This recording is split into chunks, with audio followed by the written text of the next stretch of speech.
नमस्कार दोस्तों। आज की कहानी जिस माँ ने आंखों में रातें गुजारी उसके लिए भी वक्त नहीं। शुक्रवार का दिन था। दफ्तर और स्कूल में गुरु पूर्णिमा की छुट्टी थी। सब आराम से सो रहे थे।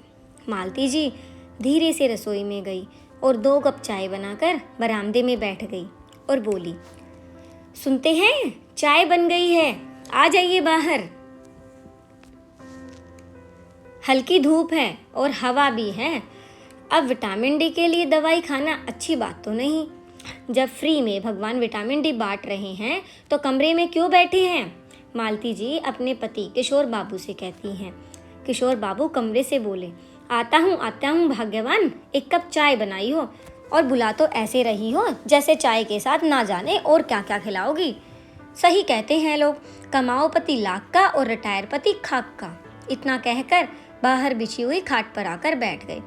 मालती जी बोली, यह जो जुमला आपने अभी अभी बोला है इसकी क्या जरूरत थी? किशोर बाबू बोले, तो क्या गलत बोला भाग्यवान, तुम ही बताओ।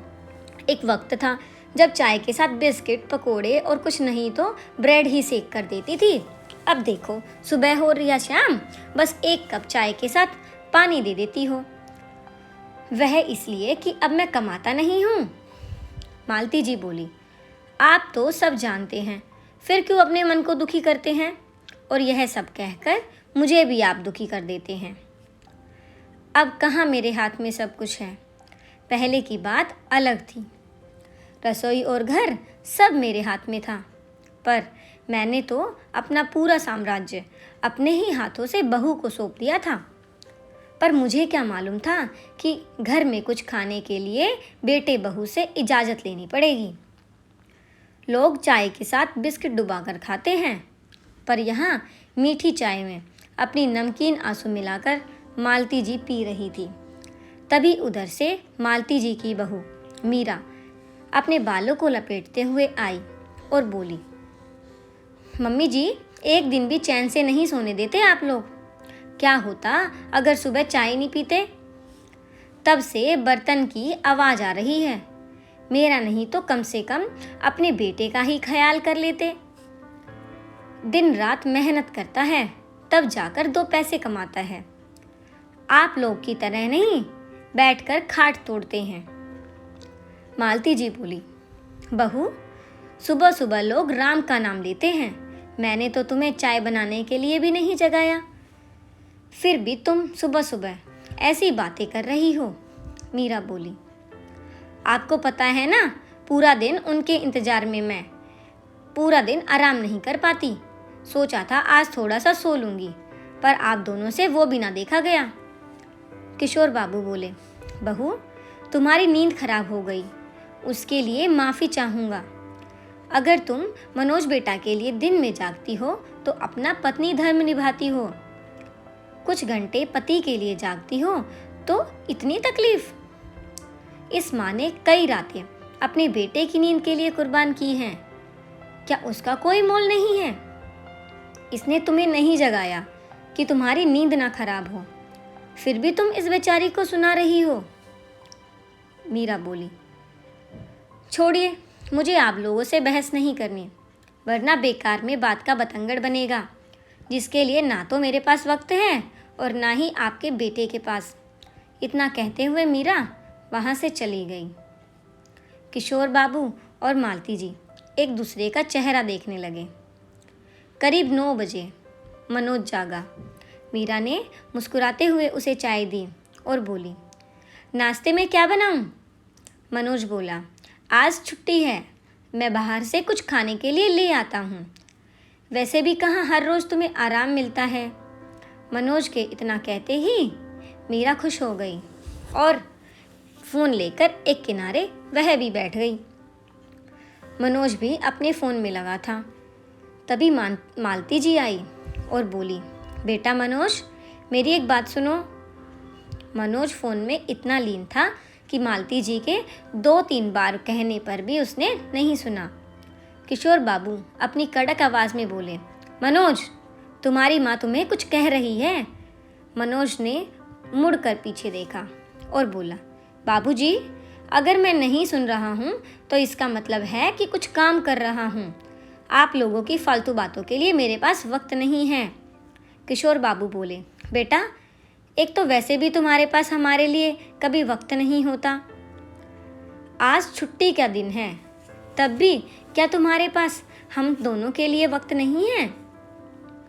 मीरा भी गुस्से भरी नज़रों से मालती जी की ओर देख रही थी। मालती जी किशोर बाबू के कंधे पर हाथ रखकर बोली, जाने दीजिए, हो सकता है जरूरी काम कर रहा हो। किरण बोली, देख लिया आपने, एक दिन जब आप इन लोगों के साथ नहीं काट पाते तो मेरे बारे में सोचिए, पूरा दिन मैं कैसे अपना समय काटती हूँ। आप आराम से चाय पीजिए, मैं देखती हूँ इनको। उठकर चारपाई के पास गई और बोली, बताइए क्या तकलीफ़ है आप दोनों को? आप दोनों क्यों नहीं हमें 2 पल चैन से बैठने देते? मालती जी बोली, बहू, कोई परेशानी नहीं है, बस मैं यह कह रही थी, मनोज बाहर से खाना लाने की बात कह रहा है, पर बाहर का खाना तो हम दोनों खा नहीं पाते हैं। ऊपर से 9 बज चुके हैं, इनकी दवाई लेने का वक्त हो गया है। अगर तुम घर में ही कुछ बना देती। तो मीरा बोली, अपने सुख से मतलब है आप दोनों को, 2 पल हमें चैन से बैठने नहीं देते, ऊपर से यह उम्मीद कि आपके लिए घर में ही खाना बनाऊंगी। इतनी दिक्कत है तो अपने लिए 4 रोटी बना लीजिए और कल रात की दाल रखी है उसके साथ खा लीजिए। इतना कहते हुए मीरा वहाँ से चली गई। माँ बाप उम्मीद भरी नज़रों से बेटी की तरफ देखते रहे। बेटा फ़ोन में देखते हुए चला गया। मालती जी अपने आंसुओं को छुपाने के लिए नायाब कोशिश करते हुए किशोर बाबू से बोली, सुनिए, मैं रोटी बना देती हूँ, या फिर देखती हूँ अगर फ्रीज में ब्रेड होगा तो सेक दूंगी।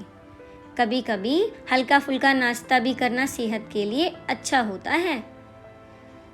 किशोर बाबू मुस्कुराते हुए पत्नी को देखते हुए सोचते हैं, क्या से क्या हो गई जिंदगी।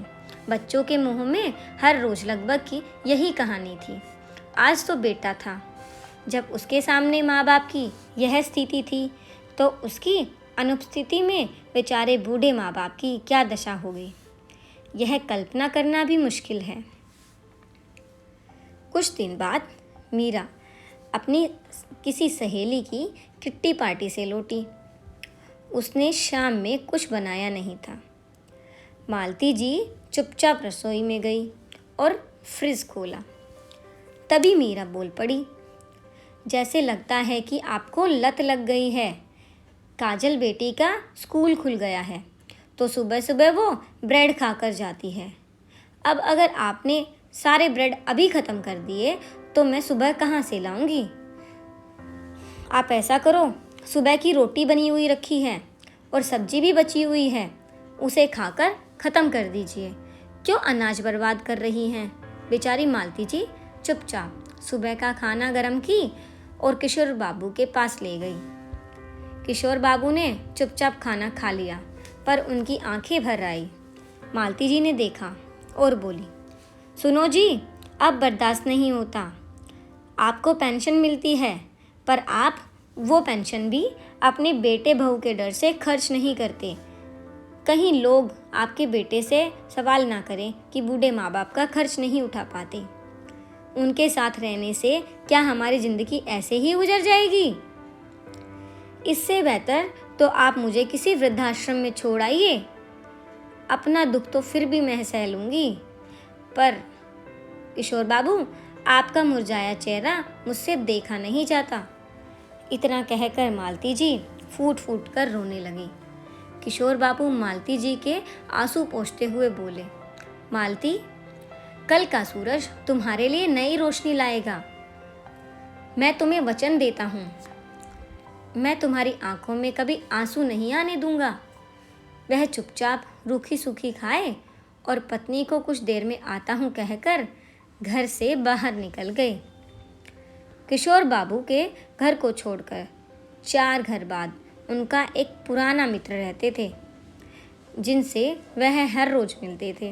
वह उनके हालात के बारे में सब जानते थे। उन्होंने अपनी आप बीती उन्हें बताई। शर्मा जी बोले, यार किशोर, मैंने तुम्हें पहले ही कहा था, करीब यहाँ से 15 किलोमीटर दूर एक सोसाइटी बन रही है नई, जहाँ हमारे पुराने कुछ मित्र रह रहे हैं। कुछ बच्चों के साथ रह रहे हैं तो कुछ अकेले रह रहे हैं। मैंने भी कुछ पैसे लगाकर वहाँ एक घर लिया है। इस घर के निचले हिस्से में मैं बैठा रहूँगा और ऊपर वाले हिस्से में किराया लगाकर जा रहा हूँ। उसके किराए से महीने का खर्च भी निकल जाएगा। तुम वहाँ घर क्यों नहीं ले लेते? तुम्हारे घर के तो अच्छे दाम मिल जाएंगे। किशोर बाबू बोले, तुम मेरे सामने अभी उस बिल्डर को फ़ोन करो और उससे पूछो कितनी जल्दी मुझे घर मिल सकता है, और इस घर को बेचने की बात भी चलाओ। मैं जल्द से जल्द इस घर से निकल जाना चाहता हूँ। बस याद रखना कि यह बात हम दोनों के बीच रहनी चाहिए। शर्मा जी ने तुरंत बिल्डर की बात कराई और सब सेट करवा दिया। किशोर जी घर लौट कर आए तो मीरा दरवाजे पर थी और वो बोल पड़ी, बाबूजी, ये क्या नया शौक पाल लिया? यह कोई घर आने का समय है? किशोर बाबू ने कुछ जवाब नहीं दिया, चुपचाप कमरे में चले गए। मालती जी ने जो पूछा तो किशोर बाबू ने बस सब्र रखने को कहा और कोई जवाब नहीं दिया। करीब करीब 15 दिन बाद शर्मा जी का फ़ोन आता है। उन्होंने किशोर जी को पूरी बात बताई। किशोर जी मुस्कुराकर मालती जी को बोले, इस घर में कुछ अच्छी यादें तो नहीं, तो जो थोड़े बहुत तुम्हारे कपड़े और अम्मा बाबूजी की तस्वीर है उनको अटैची में रख लो। फिर उन्होंने पत्नी को सारी बात बताई। मालती जी घबरा रही थी। किशोर बाबू बोले, घबराती क्यों हो? तुम्हारा पति अभी जिंदा है। जिन बच्चों के लिए तुमने अपनी रातों की नींद गंवाई हो उनके पास तुम्हारे लिए वक्त ही नहीं, तो इस घर में हम रहकर भी क्या करेंगे? शाम में शर्मा जी के साथ कुछ लोग आए। मीरा ने बहुत हंगामा किया और मनोज को फ़ोन लगाया। उन लोगों ने पूरा घर देखा। मालती जी और किशोर बाबू ने कागज़ पर दस्तखत कर दिए। उतनी ही देर में मनोज लौट आया। जब तक मनोज को सारी बात पता चली कि किशोर बाबू ने अपना काम कर दिया। बिल्डर ने बताया, फ़िलहाल एक घर तैयार है, आप कुछ दिन के लिए उसमें शिफ्ट हो जाएं। करीब 1 महीने बाद आपको फ्लैट भी तैयार हो जाएगा। हम आपको उसमें शिफ्ट करवा देंगे, कोई परेशानी नहीं होगी। मनोज ने पूछा, बाबूजी, यह सब क्या चल रहा है? क्या कोई मुझे कुछ बताएगा? किशोर बाबू बोले, तुम्हारे पास हमारे लिए वक्त कहाँ है? अब तुम कहते हो तो बता देता हूँ। यह घर मैंने बेच दिया और अपने लिए एक नया घर भी खरीद लिया।